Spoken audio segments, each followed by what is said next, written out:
David, thank you so much for bringing me to your favorite bar, the Galleon Inn. Hiya, Gary. How are you doing? Very welcome. How are you getting on? I'm doing really well, and I have to admit, we're nearly on our 60th show, and this is the first time I haven't been able to get an inside shot of a bar. So it must be something else. Yeah, no, it's a well-kept secret. You know, it's a beautiful little bar. It's down kind of on the west coast of Ireland, down close to where my wife is from. And it's I suppose it just has great memories for me from the back when we started originally going out. I suppose we had great times and fun times and whatever else. To now, it's probably the only pub I actually get a chance to go to with my wife, because Granny is there to mind the babies, so it just has a good general all-round feel. And on a dark winter's night, and the wind and the rain is beating in from the west, and you get in there for a nice cold pint beside a warm fire, and it's the Shannon obviously is our biggest river and one of the biggest in Europe, if the geography is right.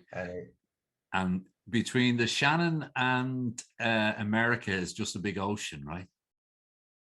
Big, yeah. So the wide Atlantic, it's sitting there outside it, but it's a real mariners pub, and everything in there is you can see in the window on your pics there, they've got boat replicas, and there's anchors hanging off the wall, and various kind of trinkets from days gone by of the old anglers that used to, the anglers and the fishermen and various things that they drop in for their pints and their food on their way in, but it's just an amazing place, really, and there's a great feel to it. And I think very little has probably changed in there in the last 50 years, or more. I say if we're in there now, there's a few lads up at the bar that haven't moved. Well, they probably weren't allowed in during COVID, but they haven't moved from their spot in a while. They had to be surgically removed, and now they've been put back, in the last couple of weeks. So it's great. It's great. So we're allowed in. We go up to the bar, and you're regaling me about the history of the bar itself, but you're a man of quotes. Have you got a good quote? I'd say you do. What's your favorite? I suppose. So look, there's probably two quotes that I'd have in my head that generally speaking I try and live by. One would be from John Lennon, and it's life is what happens when you're busy making plans, essentially. And I suppose it's kind of something that really struck me in the last while, because I've done a lot of work on my house and various personal things over the last 12 months, when we're planning for this and planning for that and planning for the other, but ultimately, I received some good advice from an architect and from some good friends, and they both kind of echoed the same thing, to stop planning and just get busy living and get busy doing, and it's something that I think if we all lived our lives by, it would be be better for all of us, rather than planning the 3 bedrooms and the 4 bedrooms and the 5 bedrooms, and what am I going to do when the kids are in college, and etc. There's been a lot of soul search in the last 24 months. Yeah. And COVID really brought it home, I think, to everybody to just enjoy what you have, There was a saying, and I hope I get it right, but there was a saying: if you want to make God laugh, tell him of your plans. Yeah.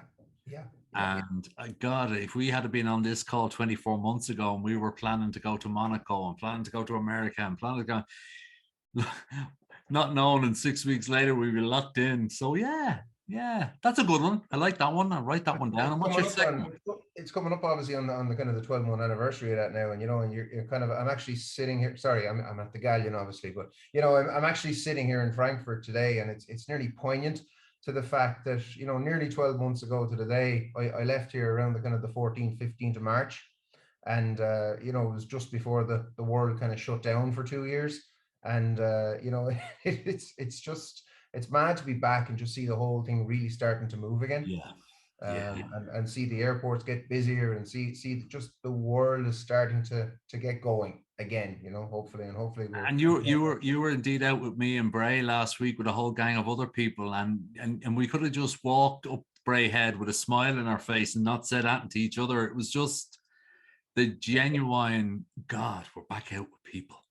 It's great. It's great. And just that human interface, you Mm. know, face to face to talk to a person. And not that there's anything wrong, and how pleasurable this is, Gary, to do Yeah, these video calls or whatever else. yeah. But, you know, just to get out and talk to a guy and have a coffee and, you know, look him in the white of his eyes. And it's just great. And The I suppose banter. that's what we thrive on.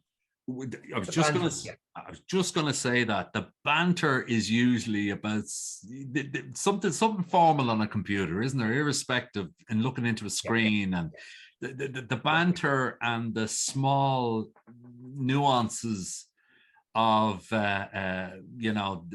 communication is slightly lost. But what's your second quote? Second quote is probably from it's from Steve Jobs. Let me get it right to make sure I don't you know, if what is it? Sorry, if you look really closely, most overnight successes took a long time to happen. And it's just another it's another one that's kind of poignant, you know, in and around some business stuff that happened during the week. We won't get into a huge level of business here, but just, you know, we had a takeover thing in work during the week, and or sorry, and not a takeover is the wrong word. But, Yeah, you know, a merger. we were required, and a Yeah, merger, and we were required, and, you know, it's just the work that went into it, and now the joy that's coming out of it for everybody, and the opportunities that that brings, and as you bring that into kind of personal stuff as well, it's you know, the work that you need to put into things, I suppose, to get something out yeah, is sometimes lost. You know what I mean? You don't see it, the countless hours of graft yeah. behind the result, you know. Or And you tend to see a lot of the spokesperson, and they're yeah. rather like the tip of the iceberg, because the grunt and the real heavy duty, long hours, long evenings are the people under the waterline, huh? Big time. Big time, yeah. Big time. I remember only about 2 or 3 years ago, they were talking about the football Lionel Messi. And, we only see him scoring great goals and all the rest. And one of his coaches came, yeah, but he's the guy who brings the ball onto the pitch. And he's the guy that usually takes the balls Yeah. off the pitch. So, in between, he's practicing and practicing and practicing. And we only see him, doing that little bit on 90 minutes. So, The yeah, amazing yeah. things, you know. Yeah, no, and I think that we forget sometimes when we see people in work and business, and dare I say it, politics even. I mean, would I do it? No. Why did they do it? I don't know. But they work hard, and they have to Yeah, work yeah, hard. yeah. Well, politicians are different, really. I don't know how they, you know, whether you like them or loathe them, you know, how they do it and how they get up in the morning and you know, put themselves in that spotlight. You know, it's you know, there has to be credit to them. As I said, even if you agree with them or disagree with them, No, you no. have to give them personal credit. You know. Well, that's enough of that stuff. Now we won't be giving them too much credit. We won't be saying too many good things about them. But nonetheless, I get your drift. So, after 24 months of soul searching, after doing up your house for 12 months, I'm sure there's a book, self-help book. Is it something? Yeah. What would it Yeah. be? The self-help book, I would probably title it something along the lines, a working title would be something along the lines of how to self-build in a pandemic with 3 kids under 5 and an active career. So, now, as I said, it's a working title. It's not That's a overly book. catchy, Gary. The title itself is a book. you don't need to put that in between. That's just Yeah, exactly. We'll just bookend it with that, you know. So But we'll start off. We sort of got a it, sense of you were doing a bit of home decor. Were you doing it yourself? renovation, Did you? renovate. So obviously, I did a lot myself. Did a lot myself in the weekends and the dead of night and the week and you know, that spare time, which there's not a Yeah, lot of. But yeah. yeah, no, I think I would advise any person right now, learning what I've learned and knowing what I know now, buy a new build. Buy something clean off the shelf. Yeah, That you don't have to do. You know, yeah. there's certain value in self-building and whatever else. But I can honestly say, you know, for a period of time there, I was like a broken man. You know.